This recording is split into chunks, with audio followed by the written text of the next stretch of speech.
I'm home! To be at home means something different for everyone. It could be where they grew up, what they like doing most, or the people they feel most comfortable around. To director David Fincher, being at home looks like crime. Lots and lots of crime.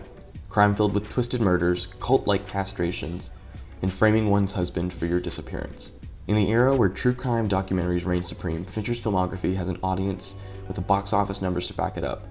But by telling these stories, Fincher not only has made a name for himself in Hollywood, but he has brought a genuine resurgence to a genre that hasn't seen as much love and attention since the 50s.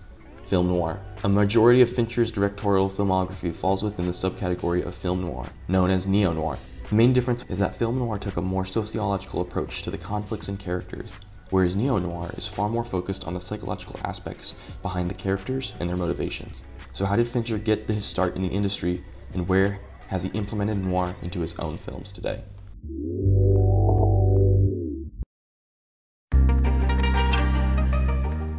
Fincher began his career working with Industrial Light and Magic, working on films such as Star Wars Episode VI, Return of the Jedi, 1984's Never-Ending Story, and Indiana Jones and the Temple of Doom. After ILM, Fincher went on to become a prolific music video director in the late 80s and early 90s, working with stars such as Madonna, and even winning the MTV Music Award for Best Direction in 1989 and 1990. Fincher's feature debut would arrive in 1992 with the release of the hotly anticipated Alien 3, which garnered mixed reviews, although Fincher has admitted that he lost creative control over the film once it entered post-production, and does not consider it to be his film. However, even Alien 3 has elements of noir, with the film's imagery being highly influenced by German Expressionism, similar to the original Alien. The subterranean, rusted aesthetic of the setting also harkens to the gritty setting of the city that has become synonymous with noir. It would only be 3 years later when Fincher's next feature released, and would fully embrace neo-noir. Of David Fincher's 11 directorial credits, 7 of them are categorized as neo-noir, including Seven, The Game, Fight Club, Panic Room, Zodiac, The Girl with the Dragon Tattoo, and Gone Girl. Each of these films has some aspect of film noir, from stories featuring social outcasts, stories set in dark urban settings, and of course, stories about crime. While I could look at each film, the ones I'll be looking at today are 1999's Fight Club, 1995's Seven, 2007's Zodiac, and 2014's Gone Girl.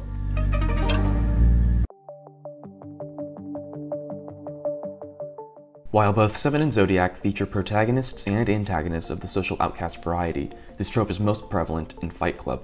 Edward Norton's character as the narrator suffers from chronic insomnia. He tries to cure his insomnia by attending support groups pretending to be a sufferer of the diseases.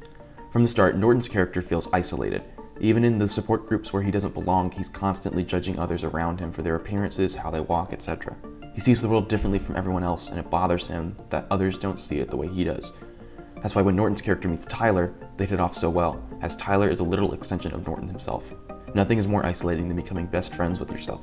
Their friendship is what allows the Fight Club to grow as large as it does, as Norton is constantly enabling himself, surrounding himself with yes-men. But even when befriending Tyler, he realizes how far the Fight Club has gone, and once he realizes that he is Tyler, Norton becomes isolated from himself.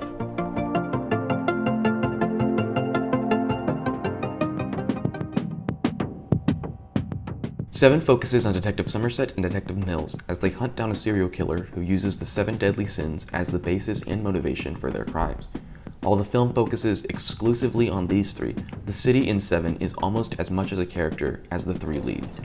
The rumbling of the subway car, honking in the streets, the pitter-patter of the rain on the sidewalk. The city's atmosphere is felt. It's as important to the plot as its characters are because the city is the motivation for John Doe's actions. While the audience may not agree with Doe's choices, we understand his motivations. He's trying to do something that will never be forgotten so that the sin-filled city can begin to change its ways. Wanting people to listen, you can't just tap them on the shoulder anymore. You have to hit them with a sledgehammer. And then you'll notice you've got their strict attention. Detective Somerset recalls a man who was stabbed in both eyes. When the owner of a massage parlor asks if he enjoys running his business filled with kinky sex, he says, "Do you like what you do for a living? These things you see?" No. No, I don't. But that's life, isn't it?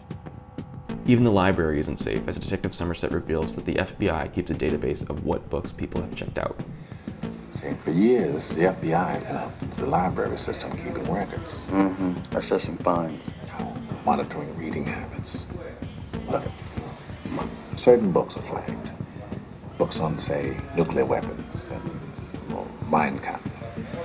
Anyone who checks out a flag book has his library records fed into the FBI's computers from then on. Wait. How is this legal? Legally and illegal, these terms don't apply.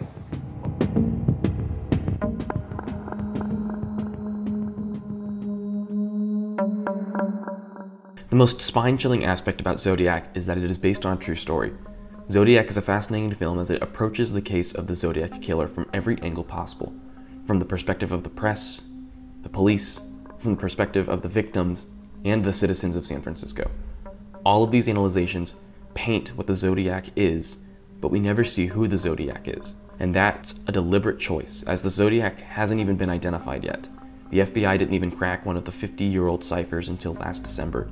When Zodiac isn't focusing on the crimes themselves, it's focusing on the obsession of the crime, as the story of the Zodiac killer enraptures the attention of anyone with a beating heart in the state of California.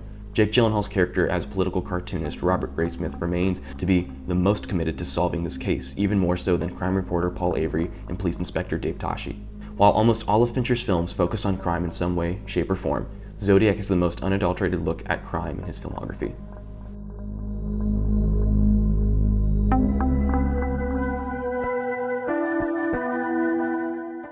Rosamund Pike's role as Amy in Gone Girl is as much of a femme fatale as a character can get. After discovering her husband's affair, Amy fakes her disappearance on her 5th wedding anniversary.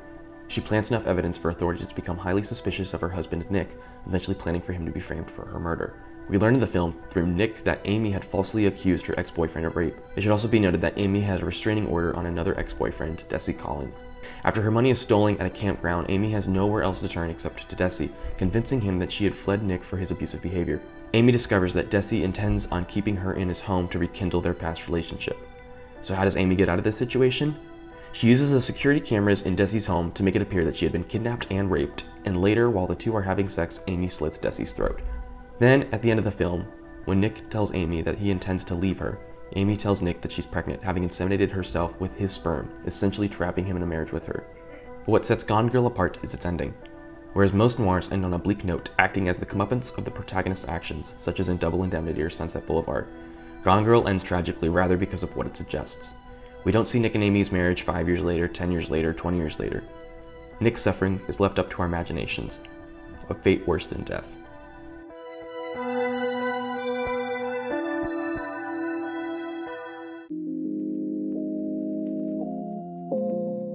Outside of neo-noir, Fincher's filmography includes The Curious Case of Benjamin Button, 2020's Mank, and one of my favorite films, The Social Network. But it's clear where Fincher's passions lie. Releasing this fall on Netflix, Fincher's next film, The Killer, tells the story of a man solitary and cold, methodical and unencumbered by scruples and regrets. The killer waits in the shadows, watching for his next target, and yet the longer he waits, the more he thinks he's losing his mind, if not his cool. A brutal, bloody, and stylish noir story of a professional assassin lost in a world without a moral compass. This is a case study of a man alone, armed to the teeth, and slowly losing his mind. Neo-noir existed before David Fincher and will live on after him, but it's hard to say where the genre would be without his unique vision and skills as a storyteller, breathing life in a genre that's been largely ignored.